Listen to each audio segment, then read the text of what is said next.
Raj walked the same way to work every day.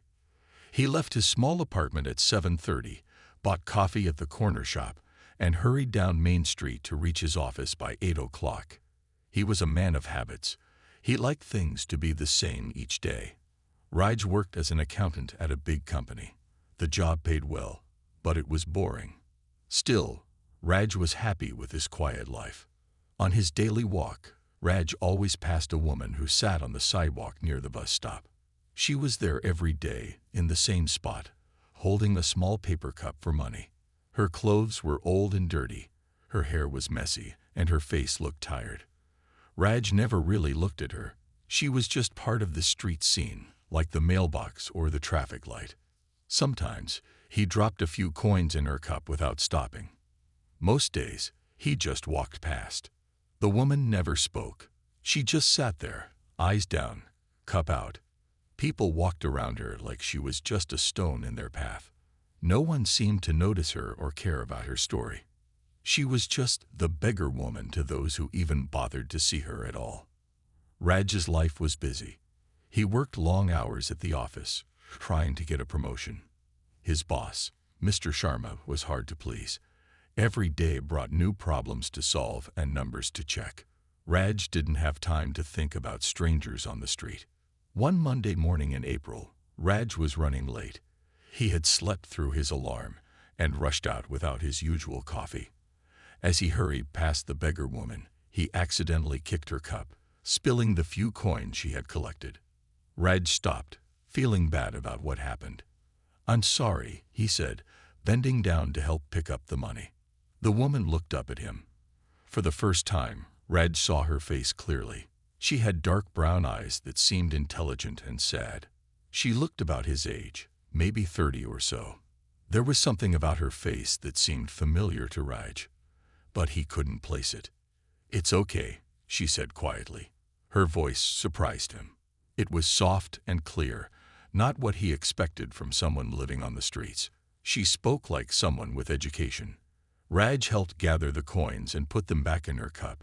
He added a few extra from his own pocket. As he did this, he noticed a small mark on her wrist. It looked like a tattoo, partly hidden by her sleeve. "Here," Raj said, handing her the cup. Their fingers touched for a moment. "I'm really sorry about that." "Thank you," she said, meeting his eyes again. Most people would have kept walking. Raj felt strange. There was something about this woman that didn't fit with her situation. Why did she seem familiar? Why did she speak so well? Who was she before she ended up here? "I see you every day," Raj said, not sure why he was starting a conversation. "My name is Raj." She hesitated before answering. "People call me Maya now," she said. "Now?" Raj asked. "What did they call you before?" Maya looked away. "That was a different life," she said. Her voice sounded distant, like she was talking about someone else. Raj looked at his watch. He was now very late for work. Mr. Sharma would be angry. "I have to go," he said, "but maybe I can bring you some coffee tomorrow." Maya gave a small smile. "I'd like that," she said. As Raj hurried away, his mind was full of questions. There was something about Maya that bothered him. Where had he seen her before? What did she mean by a different life? For the first time in years, Raj found himself thinking about someone other than himself. The beggar woman had a name now. She had a face. And somehow, Raj felt like he should know who she really was. The next morning, Raj woke up early. He could not stop thinking about Maya. Her face kept coming back to his mind. Where had he seen her before? He got ready for work faster than usual. On his way, he stopped at the coffee shop and bought 2 cups, one for himself and one for Maya. He also bought a sandwich. When Raj reached Maya's corner, she was already there. She sat in her usual spot with her cup in front of her. When she saw Raj stopping, her eyes widened a little. "Good morning," Raj said, handing her the coffee and sandwich. "I thought you might be hungry." Maya took the food with both hands. "Thank you," she said softly. "You didn't have to do this." "I wanted to," Raj said. He looked at his watch. He had time before work. "Do you mind if I sit for a minute?" Maya moved over a bit, making space on her small blanket. Raj sat down next to her. People walking by looked at them with surprise. A well-dressed man sitting with a beggar was not something they saw every day. "How long have you been on this street?" Raj asked. Maya sipped her coffee before answering. "About 2 years on this corner. Before that, I was in other parts of the city." Raj nodded. He looked at her closely. Her face was dirty and her clothes were old, but there was something in the way she held herself. She sat straight, like someone who once had good posture. Her hands were small but strong. "That mark on your wrist," Raj said, pointing to the small tattoo he had noticed before. "What is it?" Maya pulled her sleeve down to cover it. "Just something from my past," she said. She took a bite of the sandwich. "Where are you from?" Raj asked. "I grew up in Greenfield," Maya said. "The small town about 40 miles from here." Raj felt his heart beat faster. He was also from Greenfield. Could that be why she seemed familiar? "That's strange," Raj said. "I'm from Greenfield too." "Did you go to school there?" Maya stopped eating. She looked at Raj with new interest. "Greenfield High School," she said slowly. "I graduated in 2010. Raj's mouth fell open. "I graduated in 2010 too," he said. "I must have known you. What's your full name?" Maya looked away. Her hands began to shake a little. "It doesn't matter now. That person is gone." "Please," Raj said. "I feel like I should know who you are." Maya took a deep breath. "My name was Maya Sharma," she said quietly. "But most people at school called me May." Raj's mind raced. Maya Sharma. May. Images flashed in his head. A young girl with a bright smile, always sitting at the front of the class. The girl who won all the school prizes. The girl everyone thought would become someone important. "May Sharma," Raj whispered. "You were the school topper. You got a scholarship to study abroad. Everyone said you would become a famous doctor or scientist." Maya's eyes filled with tears. "That was another life," she said. "Things don't always work out the way people expect." Raj couldn't believe it. The beggar woman he had passed every day for months was May Sharma, the star student of Greenfield High. The girl all teachers loved. The girl who had once helped Raj pass his math test. "What happened to you?" Raj asked, his voice full of shock. Maya looked at her coffee cup. "That's a long story," she said. "And not a happy one." Raj checked his watch. He was going to be late for work again. But for the first time in years, his job didn't seem important. "I want to hear it," he said. "Can I come back after work today?" Maya looked at him for a long moment. "Yes," she finally said. "I'll be here." Raj could not focus at work that day. His boss yelled at him for making mistakes in the reports. But Raj kept thinking about Maya. How did the smartest girl from his school end up on the streets? At 5 o'clock, Raj left the office quickly. He stopped at a small restaurant and bought 2 dinner boxes. When he reached Maya's corner, she was still there. She looked surprised to see him return. "You really came back," she said. Raj sat down beside her and gave her one of the dinner boxes. "I said I would." They ate quietly for a few minutes. The evening traffic moved past them. Some people stared, but Raj didn't care. "So," Raj said finally, "what happened after high school? You got that big scholarship, right?" Maya nodded slowly. "Yes, I went to Capital University, full scholarship to study medicine. My parents were so proud." She looked down at her hands. "The first year was good. I got top grades. Everything was going as planned." "Then what changed?" Raj asked. Maya's face became sad. "I met someone. His name was Vikram." She stopped talking for a moment. "He was older, handsome, smart. He paid attention to me when I was lonely and stressed." Raj waited for her to continue. "We started dating. At first, he was so nice. He bought me gifts. He took me to nice places. He told me I was special." Maya's voice became softer. But then he changed. He got angry easily. He didn't like me spending time with other people. He said my friends were bad for me. He said my family didn't understand me. He kept you away from everyone who cared about you, Raj said. Maya nodded. Slowly, I lost touch with my friends. I stopped calling my parents as often. Vikram said I needed to focus on him and my studies. She took a deep breath. Then my grades started to drop. I was always worried about making Vikram angry. I couldn't sleep well. I couldn't focus. Did you tell anyone? Raj asked. I was ashamed, Maya said. Everyone thought I was so smart, so strong. How could I tell them I was afraid of my boyfriend? How could I admit I had made such a bad choice? Raj felt angry thinking about what happened to Maya. So you stayed with him? Yes, Maya said. For 3 years. It got worse. He controlled all my money. He checked my phone. He told me what to wear. Her hands shook slightly. One day, I failed an important exam. The school said I might lose my scholarship. When I told Vikram, he hit me for the first time. Raj's hands tightened into fists. That wasn't the worst part, Maya continued. The worst part was that I still didn't leave. I believed him when he said he was sorry. I believed him when he said it was my fault for making him angry. She wiped a tear from her cheek. I dropped out of school 6 months later.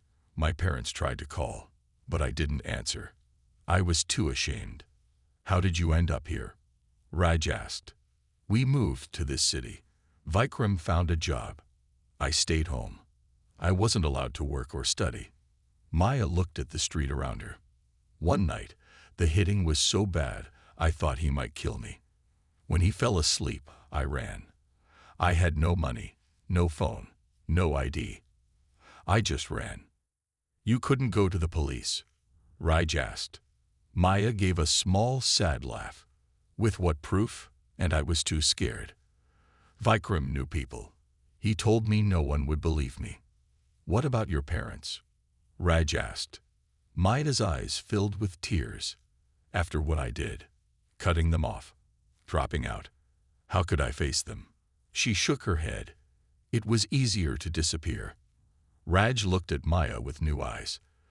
The beggar woman he had ignored for months had survived things he couldn't imagine. And you've been on the streets ever since? He asked. Maya nodded. For almost 4 years now.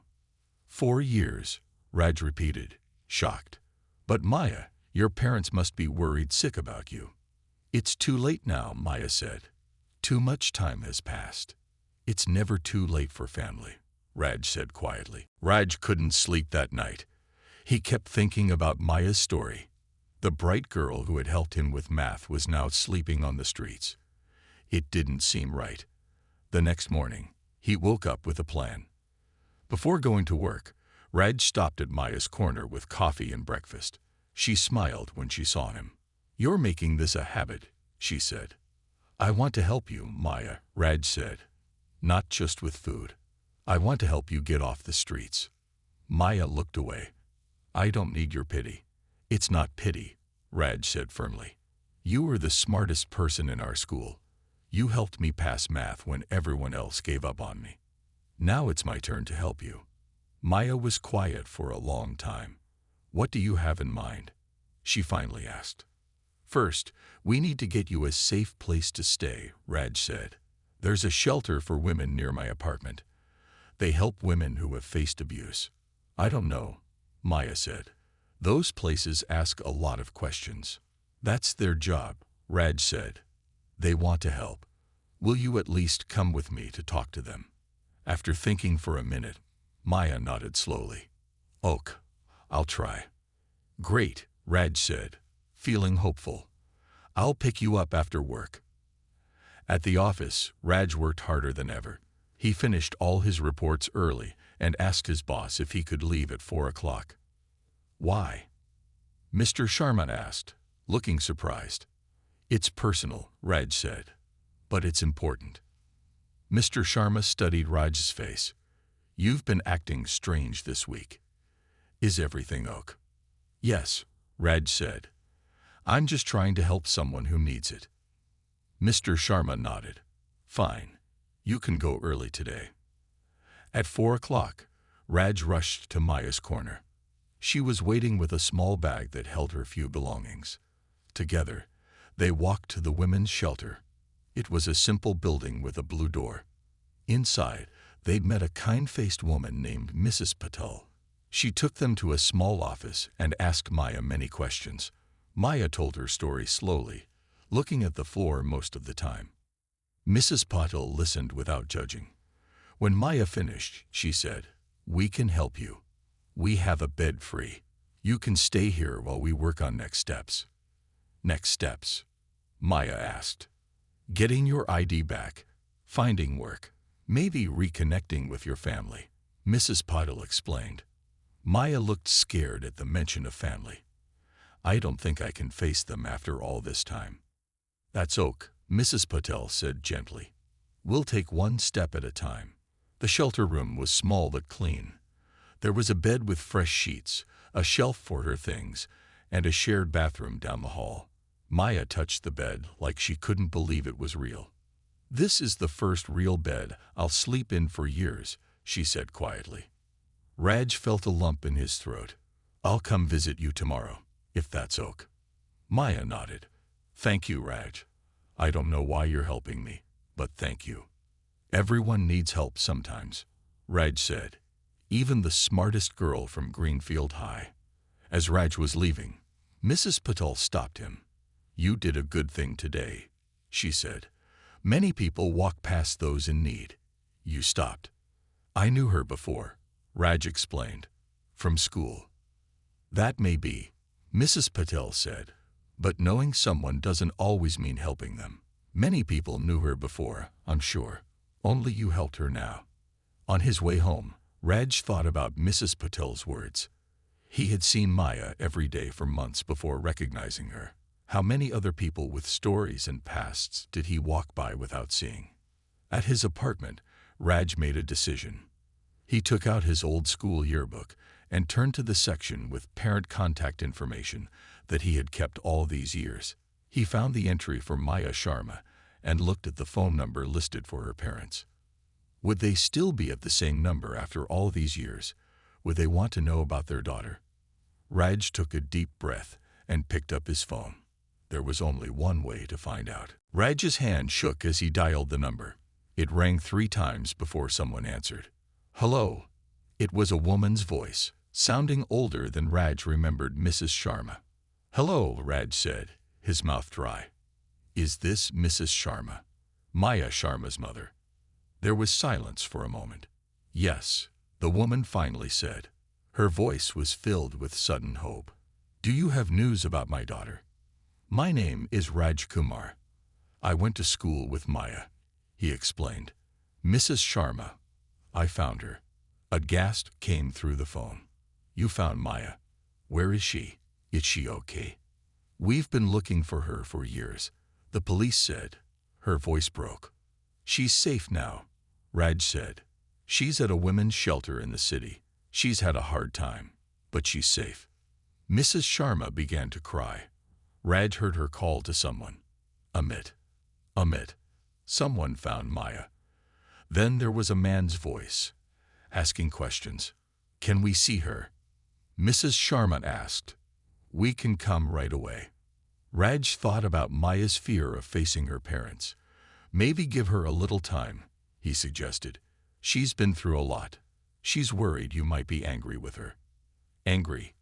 Mrs. Sharma sounded shocked. We could never be angry. We just want our daughter back. We've prayed every day for 4 years to find her. I'll talk to her tomorrow, Raj promised. I'll tell her you want to see her. Please, Mrs. Sharma begged. Tell her we love her. Tell her we never stopped looking. After hanging up, Raj sat quietly for a long time. Maya's parents had never given up on her. All the shame and fear that kept Maya away had been for nothing. The next day, Raj visited Maya at the shelter. She looked different already. She had showered and was wearing clean clothes given to her by the shelter. Her face was washed, and her hair was neatly combed. You look better, Raj said, smiling. I feel strange, Maya admitted, like I'm pretending to be normal again. They sat in the shelter's small garden. Raj took a deep breath. Maya, I need to tell you something. I called your parents last night. Maya's eyes went wide with fear. You what? Why would you do that? Because they deserve to know you're alive, Raj said firmly. They'd been looking for you for 4 years. What did they say? Maya asked in a small voice. They want to see you. They're not angry, Maya. They love you. They never stopped looking for you. Maya's hands covered her face, and she began to cry. I was so sure they would hate me. I was so ashamed. Shame kept you on the streets, Raj said gently. Don't let it keep you from your family too. Maya wiped her tears. Are they coming here? Only if you want them to, Raj said. It's your choice. Maya was quiet for a long time. Then she nodded. Oak, tell them they can come. But will you stay when they visit? I don't think I can face them alone. Of course, Raj promised. 2 days later, Raj waited with Maya in the shelter's meeting room. She kept fixing her hair and clothes. She was nervous. What if they see me and are disappointed? She whispered. They won't be, Raj assured her. The door opened, and an older couple walked in. Mrs. Sharma had gray hair now. Mr. Sharma looked thinner than Raj remembered. Their eyes found Maya instantly. Maya, Mrs. Sharma whispered. Her hands reached out. For a moment, no one moved. Then Maya stood up and ran into her mother's arms. They held each other tight, both crying. Mr. Sharma joined the hug, his shoulders shaking with sobs. We found you, Mrs. Sharma kept saying. We finally found you. I'm sorry, Maya cried. I'm so sorry. No apologies, Mr. Sharma said firmly. You're alive. That's all that matters. Raj watched from the side, his own eyes wet with tears. The family that had been broken was coming back together. He started to slip out of the room to give them privacy. Raj, wait, Maya called. She reached out her hand to him. Stay, please. Raj nodded and sat back down. The long journey was just beginning. Maya had a lot of healing to do, but she wasn't alone anymore. 2 weeks passed. Maya stayed at the shelter while her parents visited every day. They wanted her to come home with them, but Mrs. Patel suggested that Maya take things slowly. After years on the streets, going back to normal life would be hard. Raj visited Maya too, usually in the evenings after work. They would sit in the shelter garden and talk. Maya told him more about the dark times, and Raj told her about his simple life as an accountant. Sometimes they just sat quietly, watching the sunset. One evening, Mrs. Patel asked to speak with Raj privately. Maya is doing well, she said, but she needs to start rebuilding her life. She needs a job, something simple to help her gain confidence. What kind of job? Raj asked. Something that uses her brain, Mrs. Patel said. She was a top student once. She shouldn't waste her mind. Raj thought about this all night. The next day at work, he noticed that his company was looking for someone to help in the filing room. It wasn't a big job, but it was a start. He went to his boss's office. Mr. Sharma, about that filing room job, Raj said. I know someone who might be perfect for it. Mr. Sharma looked up from his papers. Who? Her name is Maya. She was the top student in my high school. She's had some hard times, but she's very smart and a hard worker. Mr. Sharma frowned. Why isn't this top student already working somewhere better? Raj took a deep breath and explained Maya's story. He told Mr. Sharma about the abuse, the years on the street, and her slow recovery. Mr. Sharma listened carefully. When Raj finished, he was quiet for a long time. My sister faced something similar, he finally said. Not as bad, but similar. It took her years to feel normal again. He nodded slowly. Tell your friend to come for an interview tomorrow. Raj rushed to the shelter after work to tell Maya the news. She looked scared. A job interview. I don't have nice clothes. I don't have any experience. Who would hire me? My boss will, Raj said confidently. And don't worry about clothes. Your mother can help with that. The next day, Raj waited nervously outside Mr. Sharma's office while Maya had her interview. She was wearing a simple blue dress her mother had brought. Her hair was neatly tied back. She looked professional, but her hands shook as she went inside. After 30 minutes, Maya came out with a small smile. How did it go? Raj asked. He offered me the job, she said, sounding surprised. I start next Monday. Part-time at first, then full-time if things go well. Raj grinned. That's great news.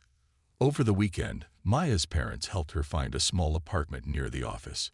It was tiny, just one room with a bathroom, but it was safe and clean. Her parents bought her some furniture and clothes. Maya cried when she saw the apartment. I don't deserve all this help, she said. Yes, you do, her father said firmly. Everyone deserves a second chance. On Monday morning, Raj waited outside the office building. When Maya arrived, she looked nervous but determined. She was wearing a new outfit and carrying a small lunch bag her mother had packed. Ready? Raj asked. Maya took a deep breath. I think so. It feels strange, like I'm playing a part in a movie, like this isn't really my life. It is your life, Raj said, the life you were meant to have. They walked into the building together. Some people stared at Maya, not knowing who she was. Raj introduced her to everyone as my old school friend who's joining our team. No one needed to know she had been begging on the streets just 3 weeks ago. In the filing room, Raj helped Maya get settled at her small desk. The job was simple, organizing papers and entering basic data into the computer. But for Maya, it was a mountain to climb. What if I can't do it? She whispered. You will, Raj said. The girl who got a full scholarship to Capital University can handle some filing. As Raj turned to leave, Maya caught his hand. Raj, she said softly. Thank you for seeing me when no one else did. Raj smiled. I'll see you at lunch break. As he walked to his own desk, Raj felt happier than he had in years. The world felt different somehow, like it was bigger and brighter than before. 3 months passed. Maya worked hard at her filing job. At first, she made many mistakes. She would forget simple tasks or get confused with the computer. But she never gave up. Each day, she got a little better.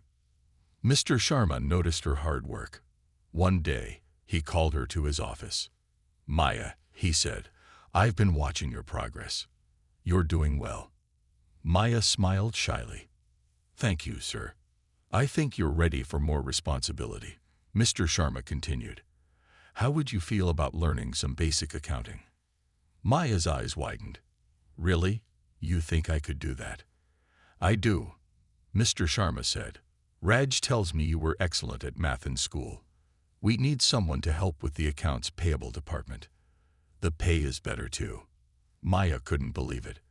A real job with real responsibility. I would like that very much, she said. That evening, Maya shared the news with Raj as they walked home from work. They often walked together now, since her apartment was on the way to his. That's wonderful, Raj said. You deserve it. I'm scared, Maya admitted. What if I can't learn it fast enough? Then you'll keep trying until you do, Raj said simply. That's what you've always done. At her apartment, Maya invited Raj in for tea. The small space was neat and clean. She had a few plants on the windowsill and some books on a shelf. It wasn't much, but it was hers. My parents want me to move back to Greenfield, Maya said as she made the tea. They call every day about it. What do you want? Raj asked. Maya thought for a moment. I'm not ready yet. I need to stand on my own first. I need to know I can make it by myself. Raj nodded. He understood. The next week, Maya started her training in the accounts department. It was hard work. There were many new things to learn. Some nights, she stayed late at the office, practicing on the computer. Raj often stayed with her, helping when she got stuck.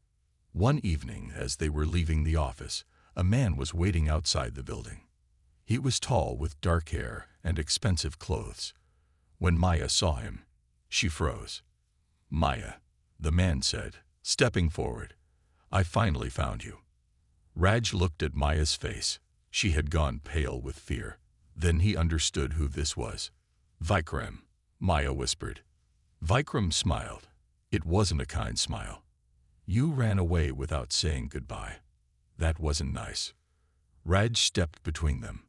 "She doesn't want to talk to you. Leave her alone." Vikram laughed. "And who are you?" "Her new boyfriend." "I'm her friend," Raj said firmly. "And she's not going anywhere with you." Vikram's smile disappeared. "This isn't your business. Maya and I have things to discuss." Maya was shaking, but she found her voice. "No, we don't. Please leave me alone, Vikram. You think you can just walk away from me?" Vikram said, his voice getting angry. "After everything I did for you." "You did nothing for me," Maya said. Her voice was quiet but clear. "You hurt me. You controlled me. You ruined my life."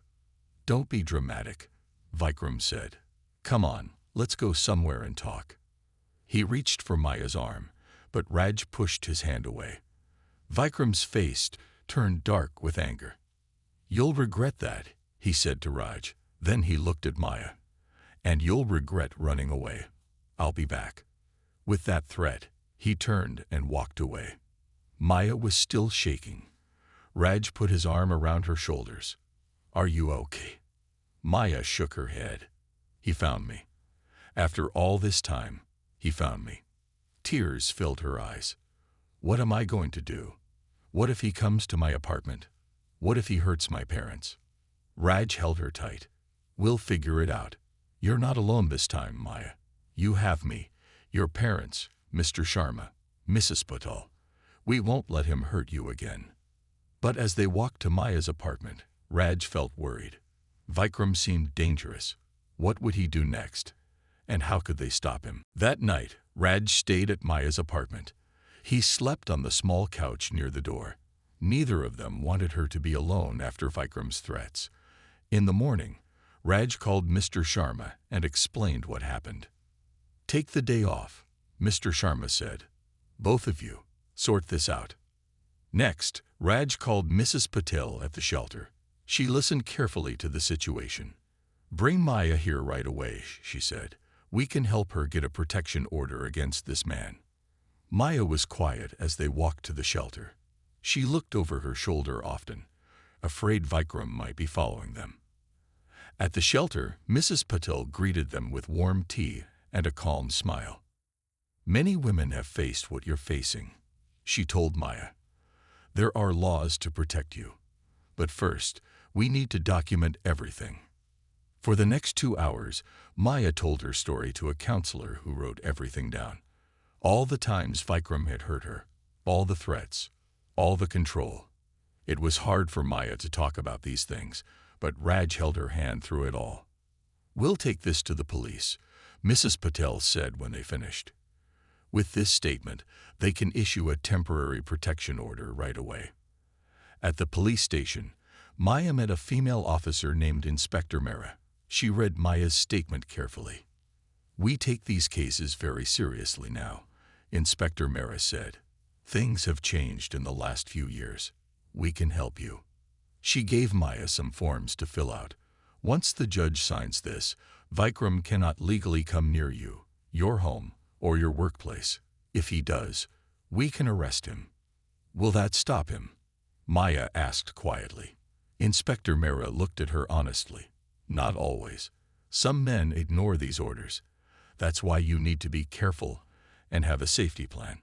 They spent the afternoon making that plan. Maya would stay with her parents for a few days. She would change her daily routes. She would never be alone.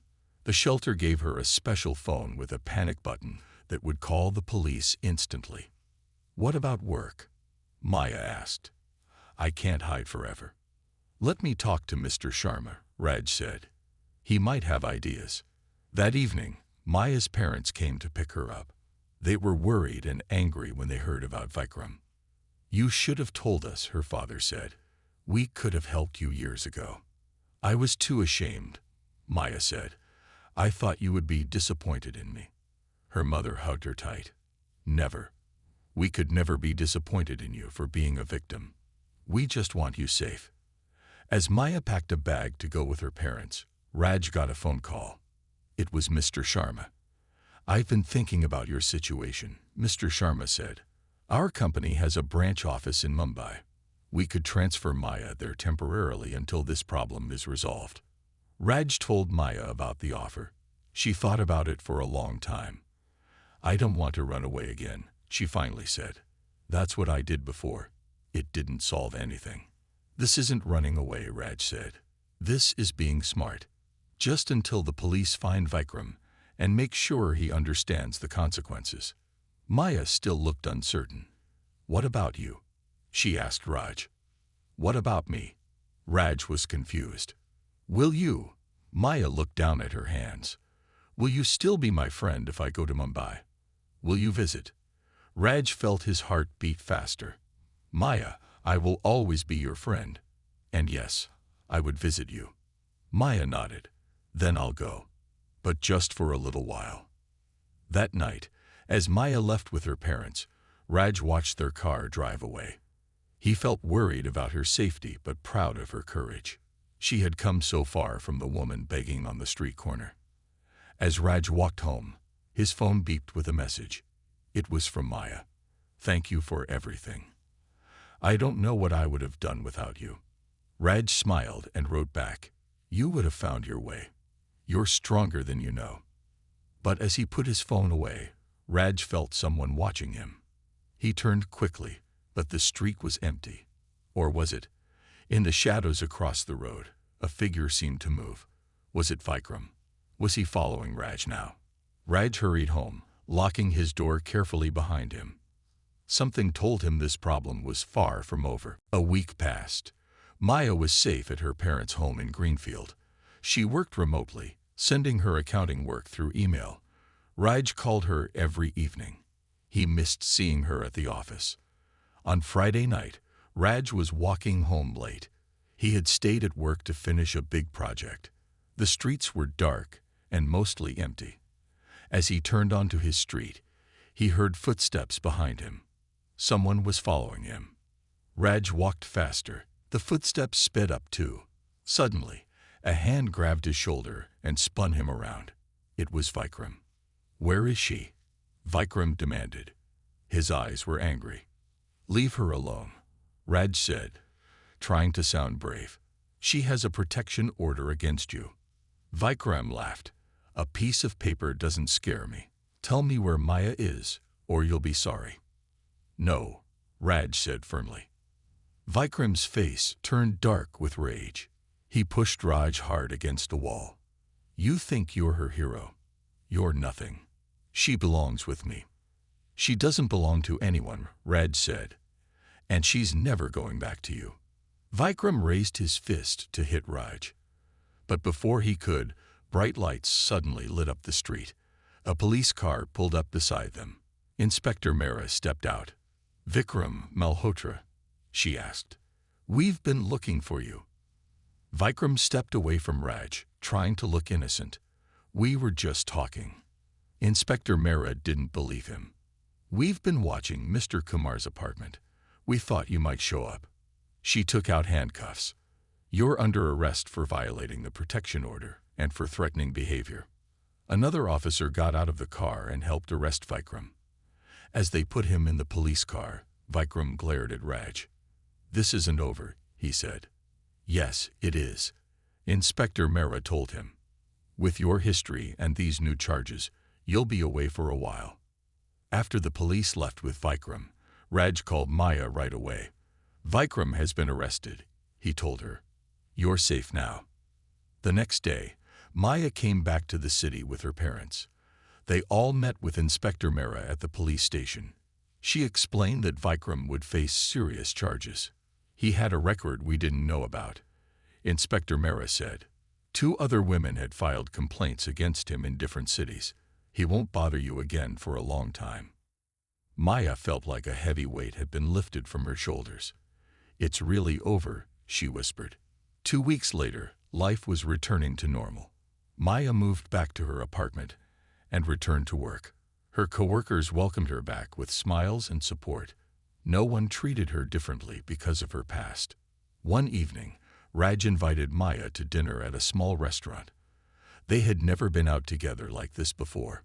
It felt like a date. Maya wore a new blue dress her mother had bought her. Raj thought she looked beautiful. "I have something to show you," Raj said during dinner. He took out his phone and showed Maya a picture. It was the street corner where she used to beg. But instead of a person sitting there was a small sign. "What does it say?" Maya asked. "I can't read it in the picture." "It says, 'Everyone has a story.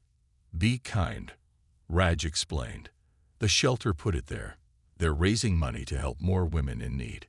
Maya's eyes filled with tears. "From something bad, something good can come," she said softly.